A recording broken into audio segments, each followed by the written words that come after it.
Hello, my name is Sean Lyons, and I'm delighted to have been asked to read one of the stories celebrating the 250th anniversary of the Royal Humane Society.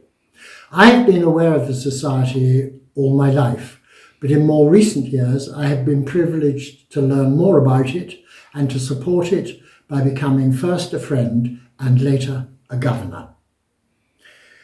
The events in the citation that I am about to read took place in 1900, a momentous year for Britain. It was the year in which Queen Victoria died and King Edward succeeded to the throne. The states in Australia federated, Australia became a dominion, and the first Australian Parliament sat.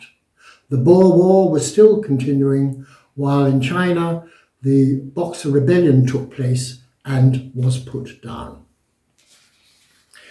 And so, in 1900, at about 8:15 p.m.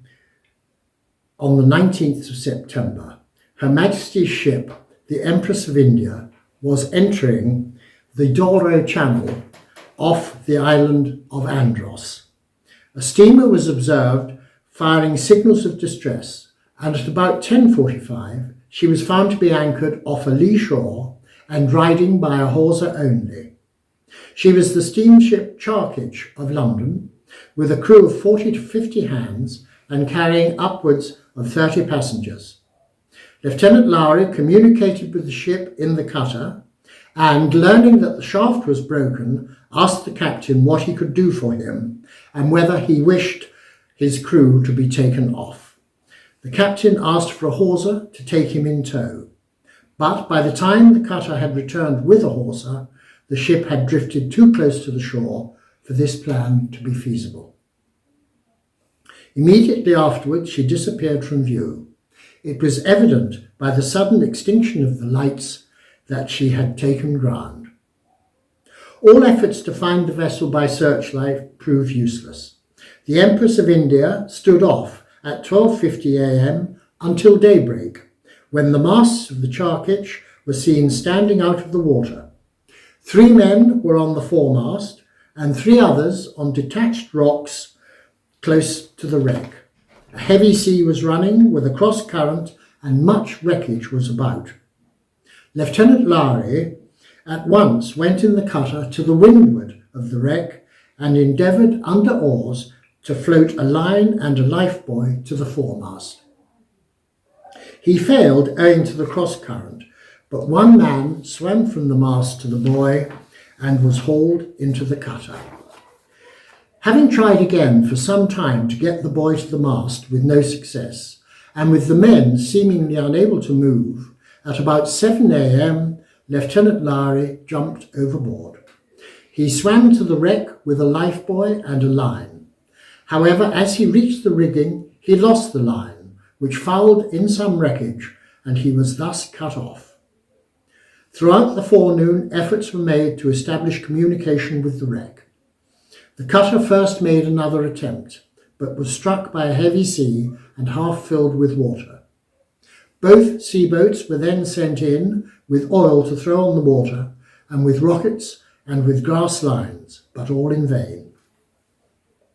The Empress of India then proceeded to Pago Bay and landed a party to try and reach the wreck from shore. On her return, it was found the back of the wreck was broken. One of the men had got ashore on a large piece of wreckage. Lieutenant Lowry, with the other man, was still in the fore-rigging, which might now give way at any moment. His own lifebelt would possibly have enabled him to reach the shore, but he would not leave his companion, who had none. Another attempt to reach the wreck was made at about 3 p.m, both by the shore party and by Lieutenant Vereker in the cutter. Lieutenant Lowry directed the cutter from the mast of the wreck and succeeded at last in throwing a line into her. With the aid of this, the rescue was accomplished, Lieutenant Lowry assisting the last man into the boat before leaving the wreck. Meanwhile, 1 of the 3 men on the detached rocks had managed to reach shore. The others were washed off and drowned. I hope you've enjoyed hearing about that story of selfless bravery and determination. Lieutenant Lowry was awarded the Society's highest award, the Stanhope Gold Medal. If you want to find out more about the Society and about some of its more recent but no less distinguished award winners, please do look at the website. The Society is a registered charity and heavily dependent upon donations.